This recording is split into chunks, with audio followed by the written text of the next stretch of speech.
bibilang tayo last para makita nyo. Ayan, kusang kanyan. Ulitin natin hindi 2 for day yung nagpabuka sa palay natin. Lagyan lang ng sapat na espasyo. Bibilang tayo. 1, 2, 3, 4, 5, 6, 7, 8, 9, 10, 11, ng anak ko, 12, 13, 14, 15, 16, 17, 18, 19, 20, 21, 22, 23, 24. Paano ba natin bilangin? Ang dami. 24,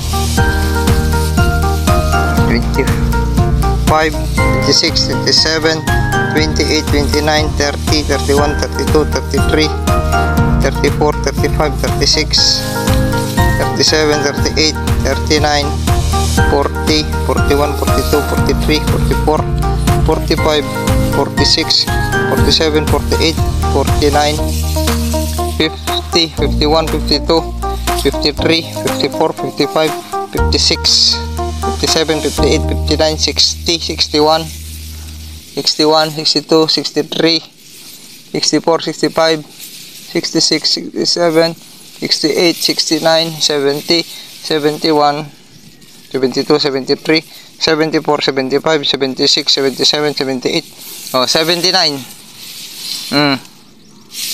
Okay, kita nyo na, 79. Yan mahina ba? Magsuwi yung sinasabi ninyong long pin, nakabisaklat lahat dyan. Okay, lagyan ng espasyo. Ulitin natin, gusto nyo na nakabuka, lagyan nyo ng espasyo kahit 20 by 30, 25 or 25 by 25 cm. Kusa pong bubuka yan. Okay, nakita nyo naman, long pin variety, nag-showy siya ng 79 ba yan? Okay natin, walang GPS dahil nagdidetect. Ang oras ngayon ay mas malinaw pala to. Ang oras ngayon ay 2:03. Yan ang leaf color sa LCC ng leaf sa leaf color chart. Yan yung kulay ng inbreed po natin. Napaka forma na dito. Tapos pansinin nyo yung ulitin natin, yan yung kuwan ng lupa natin. Yan yung klase ng lumot natin, brownish. Okay, yan na, powered by Yieldmore. Ganda na, ang forma na ng inbreed natin. Lalaki na dito sa harap. Bilangin nga natin kung nagsusubi pa yung dati o tsaka na lang. Kapal na dito. O diba, hindi makitaan ng sakit itong inbreed. Wala na, yung linakaran natin mababawi rin yan. Yan dinadaanan natin, yan tinulusan ko. Mas malaki na tong kwan natin matangkad tong inbreed natin itong LA 902 galing po kay Sir Leody, pinangalan po natin sa kanya, initial Leody Aguda. Ayan, 902. Ito yung binibilang natin. Tignan na lang natin kung may linalabas pa na bago, kung mayroon pa. Ayun, susuwi pa, hindi na natin bibilangin, nagsusuwi pa yung palay. Tignan natin kung maisasabay natin dito sa LP na LP 937 at LP 2096. Okay, yung sikat ng araw malakas, hindi naman pwede, ayaw rin ng palay yung sobrang lakas ng sikat ng araw. Heat express din po yan, parang natutuyo yung dahon. Okay, ayan, ito na yung LP natin. Pansinin nyo yung LP 2096. Ang tangkad na dito. Napatangkad na natin. Pansinin natin yung lupa. Diba? Kita nyo yung lupa, agbarbarakbak. Yan yung tawag doon, parang kumukulo siya. Yan yung suwi nyo. Bibilang pa ba tayo? Hindi na. 25, 20 ang planting distance natin. Diba? Yan yung kanal na rin na medyohan natin. Ang manipis lang at nauhuli ito, banda. Ako. Ang manipis banda. Tapos dito makon na kasi ito yung palaging nahuhugot na papatubigan. Okay, pupunta po tayo ng Rojas. Ulit. Yan. Tangkad na ng palay natin. Ito lang na, dito lang naman yung hindi masyadong matangkad. Pero hahabol na yan. Ang ganda no. Planting di. Ayaw niya pa yan hanggang kuwan na. Nagsusuwi pa. 37 days ngayon. Pero yung planting height niya ay hanggang baywang na. Kung ganyan. Pag kuwan na yan, baylog na, ay magiging macho na. Ayan na. Yung palay sa oras ng alas 4. Powered by Yieldmore. Ibilangin natin ulit ito. Ito yung 40 na noon. Tignan natin kung nagsusuwi pa. Ayan yung tulos. Ayan yung suwi. Bibinat na lang ito. May suwi, konti na lang. Bibinat na lang ito. Hindi natin bibilangin. Yan. Pause, tara sa loob.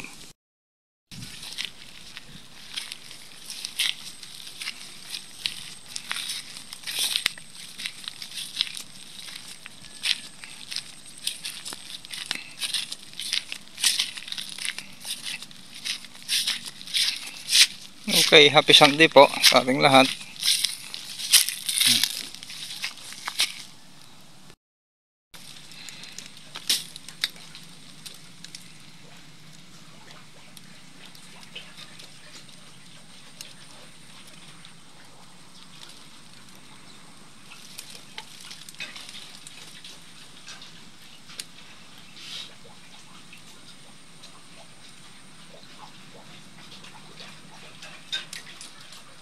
Yung darker po doon, yun po yung LP 937.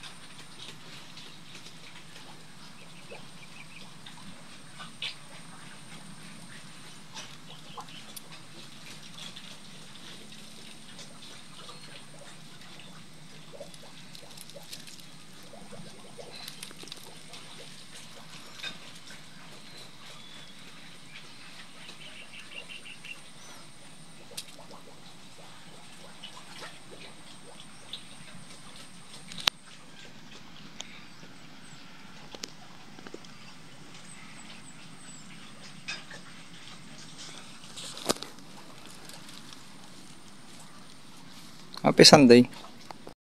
Okay, ito pala yung cross natin. Malinis lahat yan. Ayaw ko na nung may sumibol para malinis pagkon na. Walang pagtawan ng insekto at natapalan na. Kung may insekto man dyan, itlog natapalan na.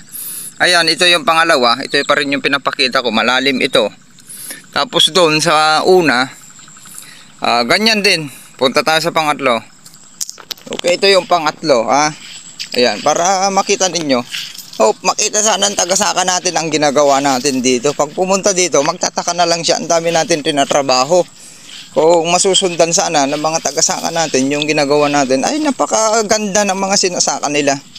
Parehas din sa management natin, timing, tinuturo natin. Hope ay matututo sila para naman yung mga sasakahin nila ay magiging malakas umani at hindi malulugi kasi wala. Unti-unting isinasanla ng mga nalulugi yan. Mawawalan sila ng sasakahin din kung hindi nila iniisip po yan. Or ibebenta na lang. Yung mga pinaghirapan ng mga ninuno pa, ng mga farm owner, at pinaghirapan ng mismong amo nila. Okay? Sa magiging anak naman, kung walang pakialam sa farming, hindi natuto sa farming, ibebenta lang po yung pundar ng mga magulang. Ayan na po yung dito na tayo nagkukan noon. Ito yung dating kanal natin, binuhay pa rin natin pero wala na yung tambak, yung pilapil. Kasi ito, tignan nyo na yung bukid natin, kung mahina lang na klase, tagasaka natin dito, iiyak iiyak siya. Kung yung trabaho natin, ang ginagawa natin para i-maintain yan, para pagandahin, hindi niya mapapaganda ng ganyan po yung sakahan natin kung hindi siya umiikot at hindi madiskarte. Kaya nga nandito tayo na tutulong para makita niya Dito noon yung binivideos natin na SL198. Tignan nyo kung paano bumulas ito 937. Aabot ito hanggang dibdib. Itong 2096 po natin dito. Ito banda. Aabot po yan. Okay, ganun na lang. Tara. Malinis ang pilapil natin. Para sa punlaan. Yan yung punlaan na natin. Kalalaki na. Ang daming sustansya dyan na ano.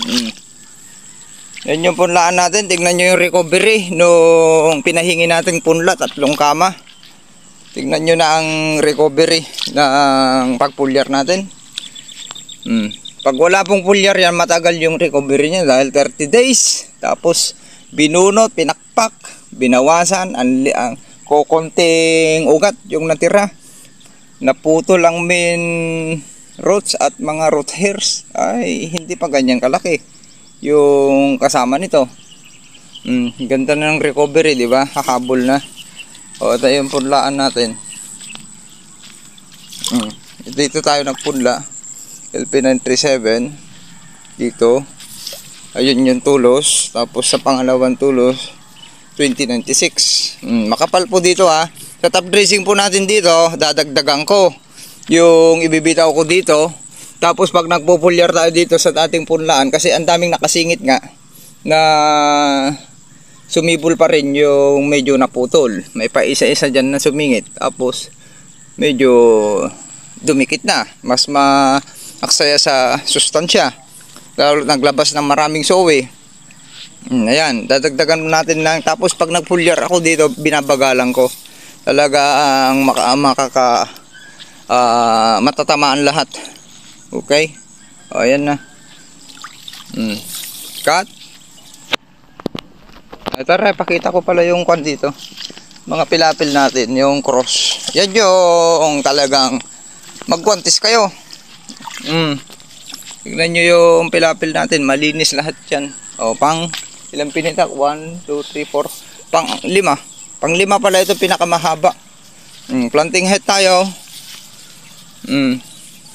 Ganun pa rin. Aabot na yan ng kwan.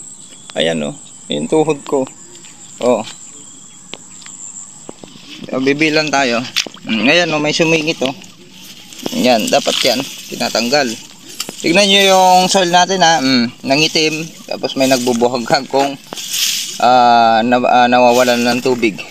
1, 2, 3, 4, 5, 6, 7, 8, 9, 10, 11, 12, 13, 14, 15, 16, 17, 18, 19, 20, 21, 22, 23, 24, 25, 26, 27, 28, 29, 30, 31.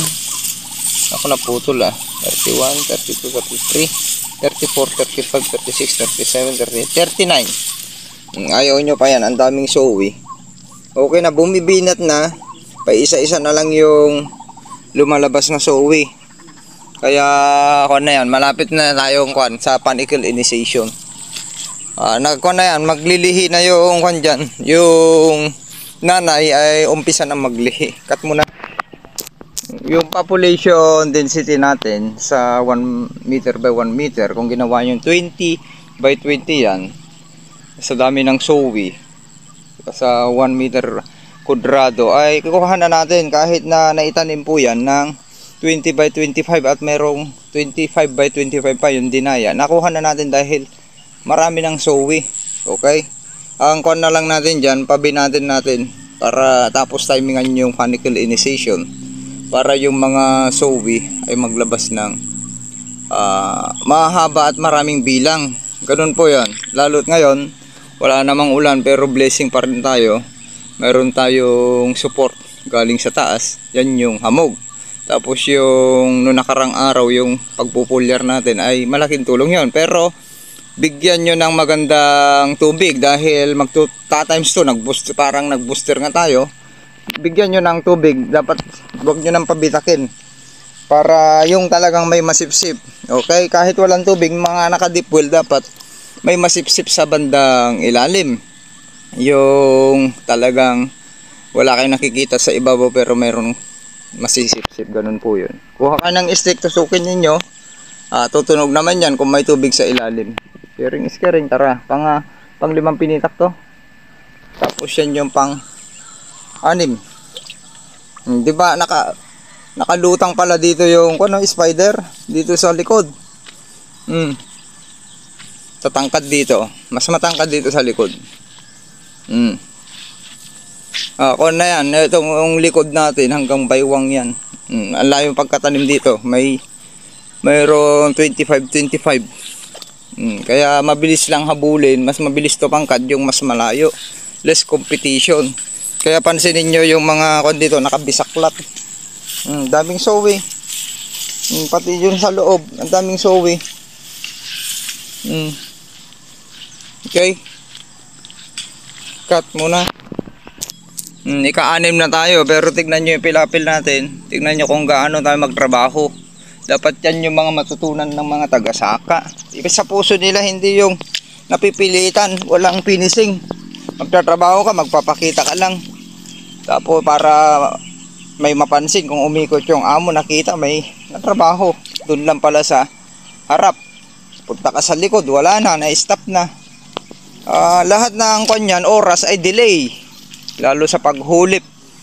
Ang napaka-importante niya yung hulip. Dapat mahulipan na yan bago mag-side dress or sa 10 days to 15. Tapos na yung paghuhulip. Hindi yung masasayang pa yung mga panghulip. Tatanda pa. Tapos sa diskarte, pag bumunot, walang lupa, ay yan, hindi yan sasabay. Kailangan habang tumatanda yung panghulip ay kailangan nyo ng bungkalin para sasabay siya, hindi madidelay kasi malaking factors pa rin yan, late maghulip. Okay, yan na, pangalawa sa likod, yan. May tao doon na nagkukan panggatong. Cut. Dara doon sa likod para makita nyo yung standing ng LP 2096 po dyan sa shaded. Alas 10 na yan bago masikatan ng araw. Kaya napaka-importante rin kung nasa shaded area yung mga sakahan nyo. Ay kung mahina yung naitanim nyong magsuwi na palay, ay medyo idikit nyo na konti kasi hindi magsusuwi sa gilid. Talaga yan. Malilate kasi nangangailangan ang tanim ng solar. Magandang solar radiation para makapagluto. Ang kapal, oh. Kahit dyan sa gitna, ang daming sowi. Kita nyo naman, ang daming sowi. O, diba? Napaka-healthy. Ibig sabihin, yung rate natin nung nakarang araw, i-reveal pala natin. Ayan, yung rate natin nung nakarang araw, for combination, yun yung Yieldmore Natural All-Purpose Foliar Fertilizer. Dito tayo, para hindi makita yung tao. Tapos yung may mix na, yung Yieldmore kasi po yan, minimixan natin ng 1 pack, yung 1 galon ng Hyper Compost. Tapos nagmix din tayo ng 1 pack every load, yung 20 liters natin ng fungicide. Tapos para ma-prevent natin lalo dito, ang daming mga insekto dito, yung insecticide. At nakita nyo naman na walang burn effect, na pabuti pa. Ang ganda ng resulta. Kita nyo? Yan yung resulta ng kwan natin. Okay? Sharing is caring. Ayan. Pinilit pa rin natin tapusin. Nakita nyo naman bawat detalye yung tinatrabaho natin dito ng aktual. Kahit may tagasaka tayo, ay tumutulong pa rin. Mas marami tayong natrabaho. Kasi naman hindi naman sila umiikot. Sabi ko nga sa inyo, kung ang tagasaka ninyo parang nagtanim ng kamuting kahoy, hindi kayo aani ng maganda. Ikutan ninyo at tumulong na kayo kaysa malugi. Ulitin natin, kaya nga isinasanla, binibenta ng mga farm owner yan dahil walang kinikita. Sa una at pangalawang cropping lang na nalugi po yan, isasanla na yan, luging-lugi na, lalo kung baon sa utang sa agri-supply. Mga input, yun yung dapat malaman sana mga tagasaka natin na isa puso yung pagpaparming. Okay, kung naisa puso po yan, iikot at iikot po yan, umaga at hapon. Tignan nyo yung sitwasyon. O, kita nyo yung mga pilapil natin, na ayos ko lahat yan. Natabas, nakita nyo yung kon yan, malinis. Kon pa rin yan, factors pa rin yan, pamahayan ng peste at insekto, sisira sa inyong palay. Kung maraming peste sa inyong palayan, kung may sakit yung palay ninyo, dadapo at dadapo yan, maghahawaan yan. Okay, kaya ang pupuksain dyan na una, yung mga peste. O, sharing is caring. Maraming salamat.